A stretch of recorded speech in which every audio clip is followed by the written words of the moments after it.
नमस्कार। पहले भी बहुत से वीडियो बनाए हमने सुखी गृहस्थ जीवन के संदर्भ में, लेकिन अब हम ये मान के चल रहे हैं कि कुंडली मिलान जो है वो पूरा प्रकरण ही हम करते हैं। उसमें छोटे छोटे वीडियो बना करके और कुंडली मिलान का जो प्रारूप है उसके बारे में सबको अवगत कराना उद्देश्य है। तो शास्त्रों का वचन है कि 5 सूत्र ऐसे हैं जिनको अगर अपना लिया जाए तो एक मनुष्य अपने पूरे जीवन काल में गृहस्थ जीवन का आनंद भोग सकता है। उसमें जो पहला नियम है उन्होंने कहा परस्पर भावनात्मक लगाव होना चाहिए। प्रेम और स्नेह ये 2 ऐसे एलिमेंट हैं, अगर पति पत्नी के बीच में हैं तो सुखी वैवाहिक जीवन की गारंटी है। दूसरा है मिलजुल करके कर्तव्य का पालन करना।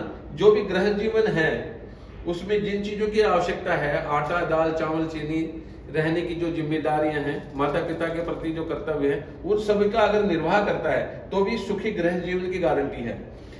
तीसरा है देवरण पितरण और ऋषिरण हुआ करते हैं हम पे, धर्मशास्त्रों का वचन है। इन तीनों रणों से विमुक्त होना भी जो है वो गृहस्थ जीवन का उद्देश्य है। इसमें इहलोक और परलोक दोनों को सुधारना उसके अंतर्गत आता है। चौथा जो है वो संतान को आत्मनिर्भर बनाना, अर्थात वंशवृद्धि करना और संकल्प लेना कि अपनी संतान को आत्मनिर्भर बनाएंगे। और जो 5वां कारण है वो पारिवारिक और सामाजिक उत्तरदायित्व निभाना। समाज के प्रति भी प्रत्येक व्यक्ति का उत्तरदायित्व है। वैसे ये उत्तरदायित्व जो है वो 3 प्रकार का होता है।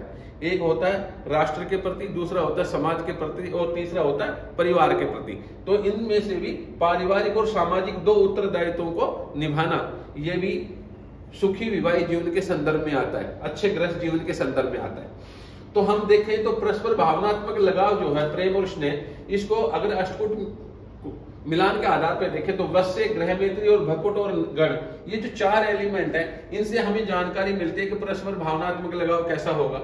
मिलजुल करके कर्तव्य का पालन करना, यह उत्तरदायित्व गृहस्थ निभाएगा। तो वर्ण और तारा का विचार है।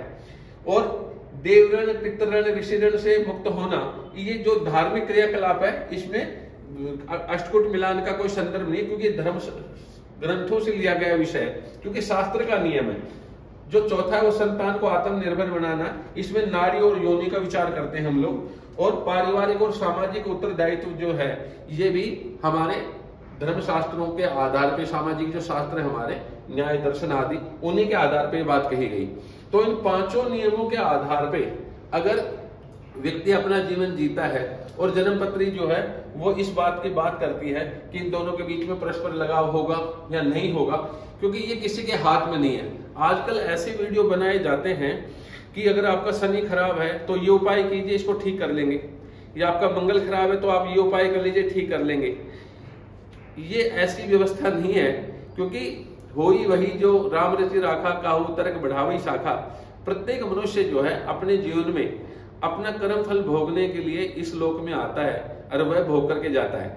श्री रामकृष्ण आदि के जीवन को भी अगर हम देखें तो उनके जीवन में जो घटनाक्रम घटा, उनके तो जो गुरुजन थे भगवान श्री रामचंद्र जी के जो गुरु हैं महर्षि वशिष्ठ जी हैं, उपाय करके और उनके जीवन में जितनी भी जो अशुभ घटनाएं घटी उनको घटने से रोक सकते थे। ऐसा नहीं, अवश्य में भोक्तव्यम कर्तम क्रम शुभाशुभ। मनुष्य के द्वारा जो भी अशुभ क्रम या शुभाशुभ क्रम किया गया उसे वो भोगना ही पड़ेगा। उपायों का आधार क्या है? उपाय ये करता है कि वही परिस्थिति वहीं पर विद्यमान होती है। उपाय करने से मानसिक रूप से व्यक्ति जो है वो इतना सबल हो जाता है, मनोबल इतना मजबूत हो जाता है कि वह परिस्थिति सामने होते हुए भी उसे दिखलाई नहीं पड़ती और वो उसे प्रभावित नहीं कर पाती। इस प्रकार से उपाय का संदर्भ है। अगर ऐसे सभी लोग उपाय करके और करोड़पति अरबपति बन जाते तो जो तथाकथित एस्ट्रोलॉजर हैं जो इतनी इतनी बड़ी बातें करते हैं तो स्वयं क्यों नहीं बन जाते? इस बात का ध्यान रखने की जरूरत है। तो जो ज्योतिष शास्त्र जो है वह ये बतलाता है कि व्यक्ति के जीवन में कौन कौन सी घटनाएं कब घटेंगी, कैसा जीवन काल रहेगा, संतान होगी या नहीं होगी, संतान से हमें सुख प्राप्त होगा या नहीं होगा, उस संदर्भ में बात करता है। माफी चाहूंगा। तो हम कह सकते हैं कि कुंडली मिलान के ये जो 5 सूत्र हैं इनकी हमें आवश्यकता होती है, इनको अपनाना चाहिए। जन्म पत्री से इन चीजों को कैसे जानेंगे, अगला जो एपिसोड बनाएंगे उसमें उस बारे में बात करेंगे। धन्यवाद।